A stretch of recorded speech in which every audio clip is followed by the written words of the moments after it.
Champ. Here's a little video on how to use your keyboard on your Chromebook to move in Unitopia. Using your left hand, rest your middle finger on the W, your index finger on the D, and your ring finger on the A, like so. To move forward, press the W. To move left, press the A. To move right, press the D. To move back, press the S.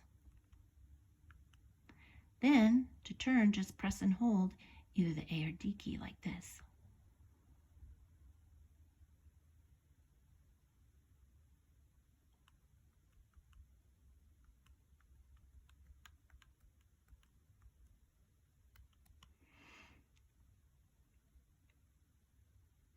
If you want to adjust your speed, go into the pause button using the trackpad and click on Controls.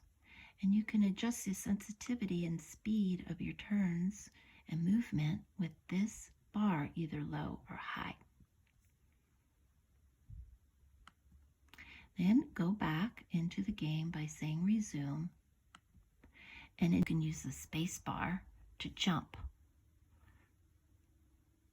like so. And that's it.